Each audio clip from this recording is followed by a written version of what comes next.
Hey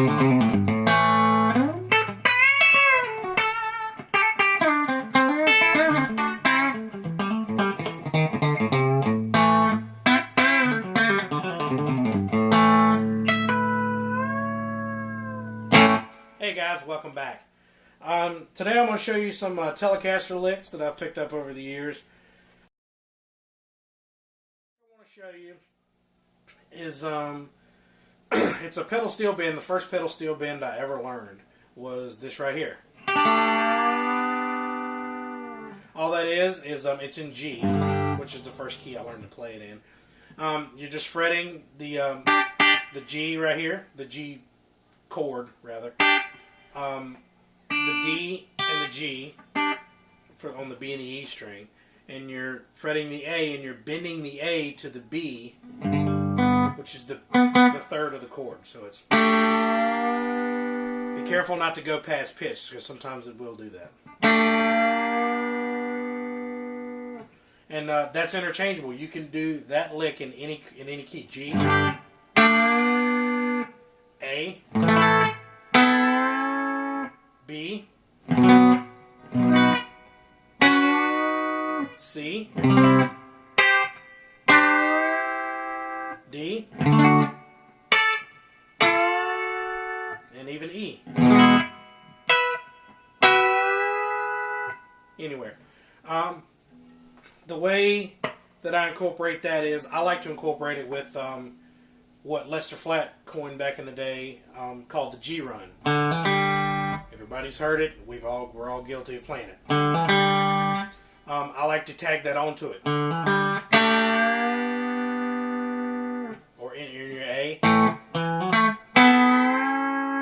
and so on and so forth. Again, that incorporated into a little bit of modern country. Chicken Fried by Zac Brown Band. The ends on that lick. Kind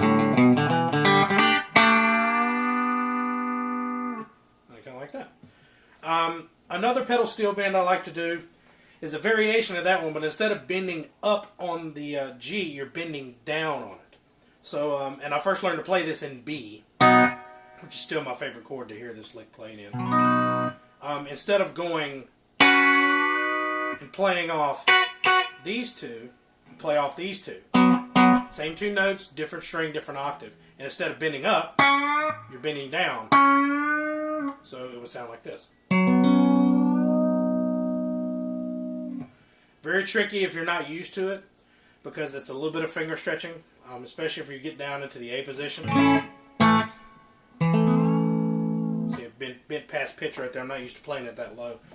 Up in this, from the B position on up to about the E position, depending on how big your fingers are, how far you can take it up the neck. I don't go any further past E with it, because the frets get a little too small and I'll jumble together.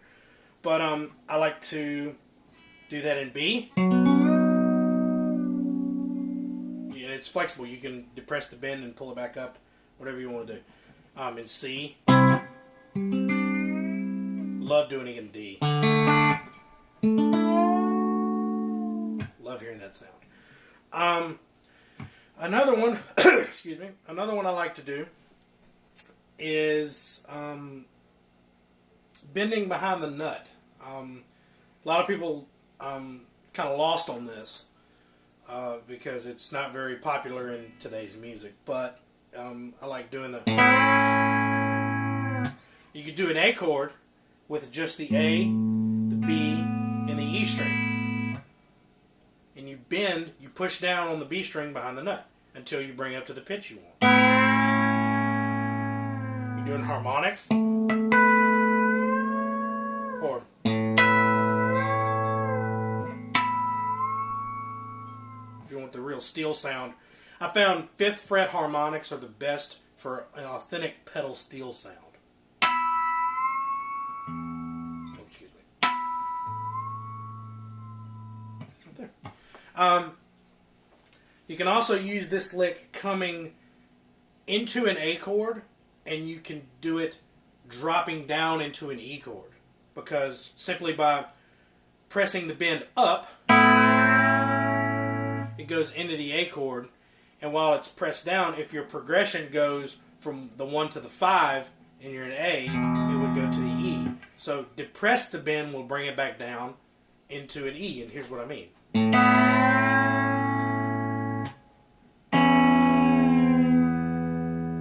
Drops it back down. You could do that again. That kind of thing. Another cool one to do is if you're in G, you got your 12th fret harmonics right here. I like to bring the B up a half step behind the nut.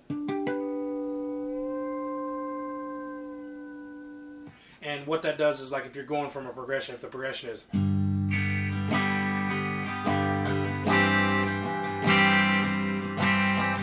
going to the C with the G and the bass,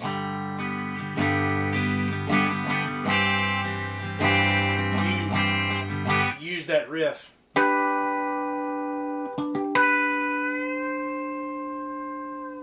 kind of thing. I also use it to end a lot of riffs. That kind of thing. Gives it a little, like, different atmosphere to it. Another cool do, you can also do it in D, because you got the D harmonics right here at the 7th fret. And the 5th fret is the, like I said, the pedal steel sound is that. Because it's really high and whiny, because when you go up high on the pedal steel guitar, he's just bringing the slide up to where he wants the notes to be. But on a guitar, on a standard guitar, it's kind of weird. So the best way to do it is to pluck them one at a time. Get the most articulation out of them. And that also doubles when you're playing a C chord.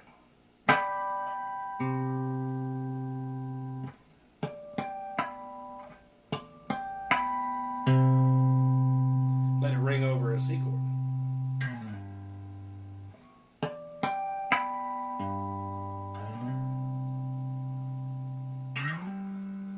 kind of thing. Another descending lick, and this is an A. So it's, you play it, I'll play it for you in context, and then I'll slow it down and explain it.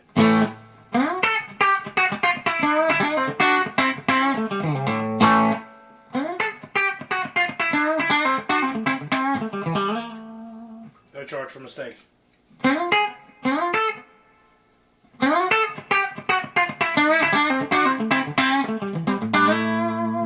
kind of thing. What you're doing there is you're sliding up to the A. You don't have to slide up to it, but I like to do that. And you're going, no, excuse me.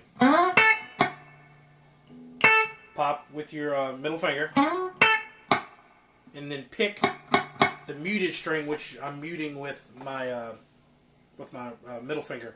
So it's, and then you go down to the G. So it's real quick. And then you pick another muted note. So it's kind of hard to do it slow. I'm doing my best because it's meant to be played fast.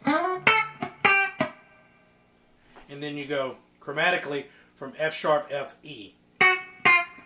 All picked, or excuse me, all popped off with your middle finger.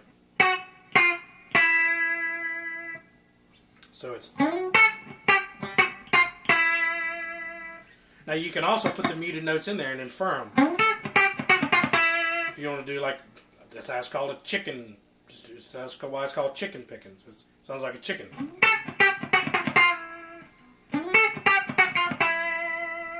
And then you just slide into a pentatonic scale. There's another open string one that's pretty good. You're going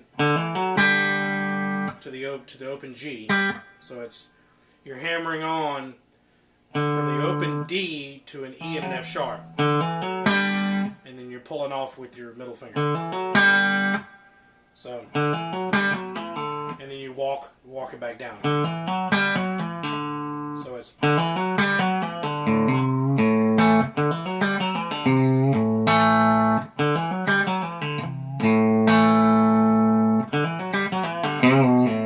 depending on which one you want. You can either do the bend from the C, or you can bend from the B and the major thing. I like that. You can also walk it down like that.